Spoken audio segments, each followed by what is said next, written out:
Assalamualaikum warahmatullahi wabarakatuh. Selamat datang di channel Media Edukasi dan Dakwah. Bapak Ibu guru yang hebat, pada kesempatan kali ini saya ingin mempersembahkan sebuah video, yaitu informasi tentang bagaimana cara memilih formasi pada seleksi ASN P3K guru pada tahap yang kedua.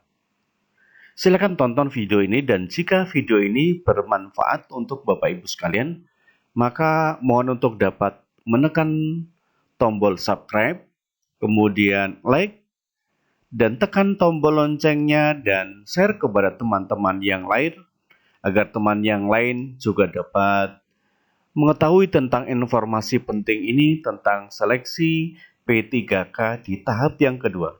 Silakan tonton videonya.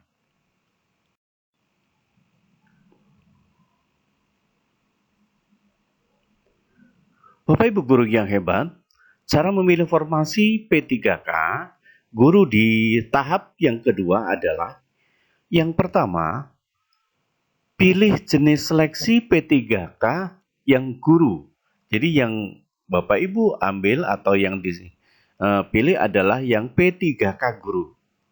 Yang kedua, NIK Bapak Ibu akan dicek pada data Dapodik. Jadi NIK Bapak Ibu akan disesuaikan dan divalidasi di data Dapodik.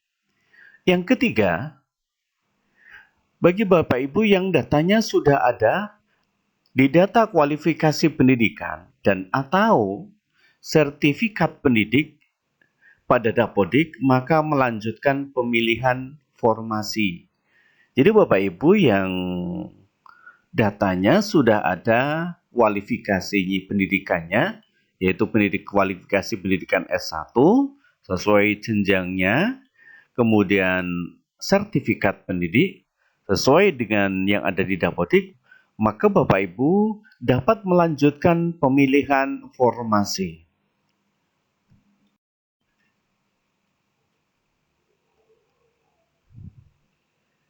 Yang selanjutnya, yang keempat, bagi Bapak Ibu THK2, lulusan PPG dan guru swasta, maka Anda harus melakukan validasi kualifikasi pendidikan pada link yang disediakan pada saat pengecekan Dapodik. Jadi Bapak Ibu yang THK2 atau lulusan PPG dan guru swasta, maka Bapak Ibu harus melakukan validasi kualifikasi pendidikan terlebih dahulu, yaitu yang berada di link yang disediakan pada saat Bapak Ibu pengecekan di data Dapodik. Yang kelima, Bapak Ibu dapat melanjutkan pemilihan formasi setelah Dapodik pada sistem informasi GTK menyelesaikan validasi kualifikasi pendidikan dengan login kembali pada SSC-ASN kurang lebih 3 kali 24 jam dari unggah dokumen. Jadi Bapak Ibu yang sudah melanjutkan pemilihan formasi, setelah Bapak Ibu melihat sistem pada informasi GTK atau menyelesaikan validasi kualifikasi pendidikannya, Bapak Ibu dapat login kembali kepada link SSC-ASN dan tenggang waktunya kurang lebih 3 kali 24 jam dari unggah dokumen.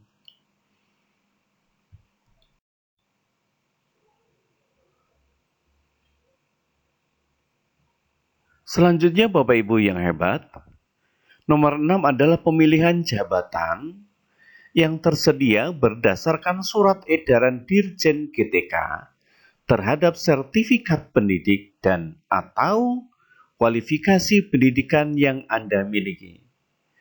Jadi Bapak Ibu, dalam pemilihan jabatan yang tersedia, Bapak Ibu harus mengikuti atau berdasarkan surat edaran Dirjen GTK terhadap sertifikat pendidik atau kualifikasi pendidikan yang Bapak Ibu miliki.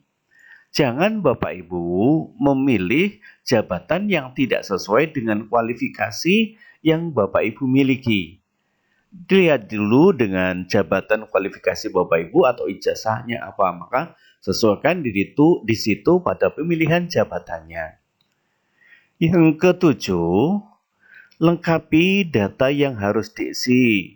Ketika Bapak Ibu untuk mengisi data atau melengkapi data, mohon untuk dapat diteliti dengan cermat dan lengkapi dengan selengkap-lengkapnya data yang diminta pada saat pengisian data. Dan yang kedelapan, ketika Bapak Ibu diminta untuk mengunggah dokumen, ya, biasanya berbentuk dokumen PDF, maka Bapak Ibu harus mengunggah dokumennya.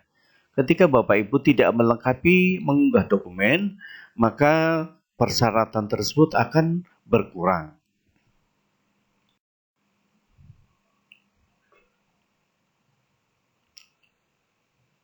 Bapak Ibu guru yang hebat, yang nomor 9 adalah cek resume dan akhiri pendaftaran.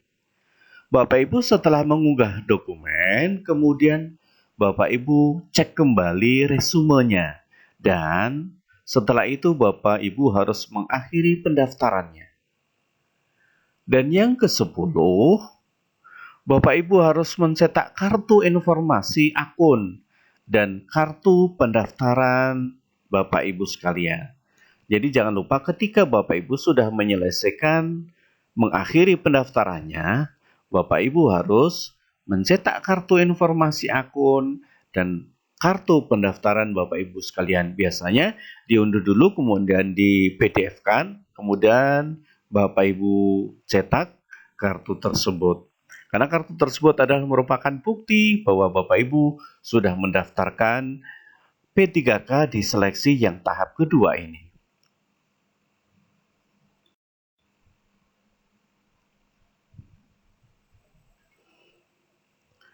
Bapak Ibu guru yang hebat, untuk tahap kedua, ini ada 4 kelompok yang bisa diikuti, yakni yang pertama adalah guru non-ASN yang mengajar di satuan pendidikan yang diselenggarakan oleh instansi daerah yang terdaftar sebagai guru di Dapodik yang tidak lulus pada seleksi kompetensi 1. Jadi, pada tahap yang kedua ini, kelompok yang pertama adalah yaitu guru non-ASN yang mengajar di satuan pendidikan yang diselenggarakan oleh instansi daerah yang terdaftar sebagai guru di Dapodik dan belum lulus atau tidak lulus pada seleksi di kompetensi tahap ke-1. Jadi otomatis Bapak Ibu yang saat ini sudah bekerja sebagai guru di instansi satuan pendidikan, baik itu SD, SLTP, SLTA, dan seterusnya, Bapak Ibu yang belum lulus pada seleksi kompetensi tahap 1, maka Bapak Ibu dapat untuk mendaftar kembali di seleksi tahap yang kedua.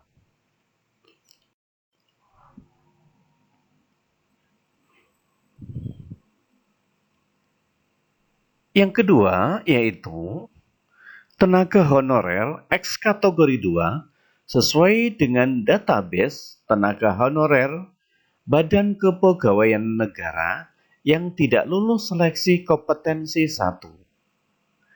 Jadi untuk yang kategori 2 atau kelompok 2 yaitu tenaga honorer yang X kategori 2 yang sudah terdapat atau masuk dalam database di Badan Kepegawaian Negara, ya terutama di tenaga honorer, ya, yang pada saat kompetensi 1 kemarin masih belum lulus ataupun tidak lulus.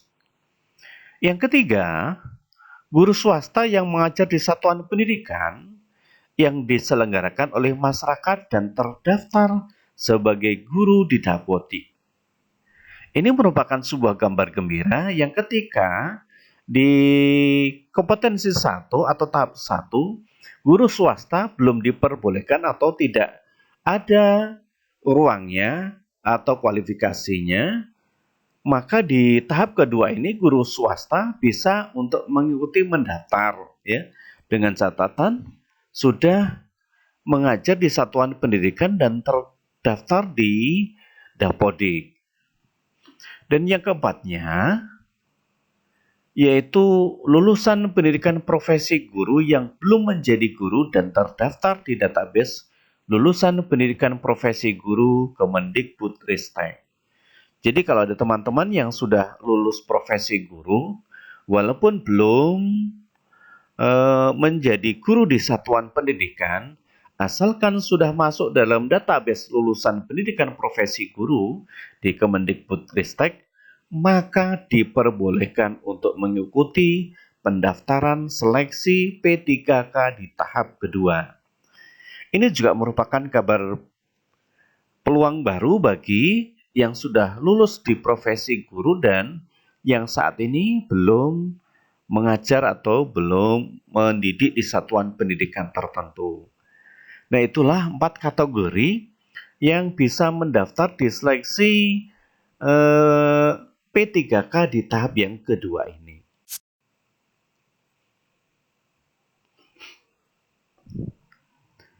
Bapak Ibu guru yang hebat, jika Anda ingin mengkontribusikan diri Anda untuk pendidikan Indonesia yang lebih baik, kini saatnya Anda mendaftarkan kembali pada rekrutmen PPPK untuk menjadi guru di ASN PPPK.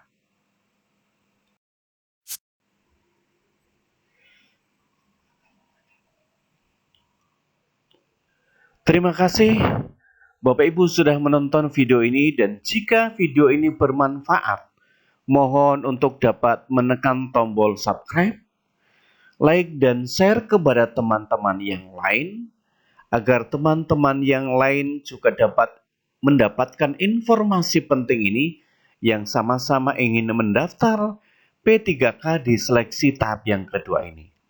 Saya berprinsip informasi jangan digenggam, tetapi dibagikan agar bermanfaat. Terima kasih. Salam satu perjuangan P3K.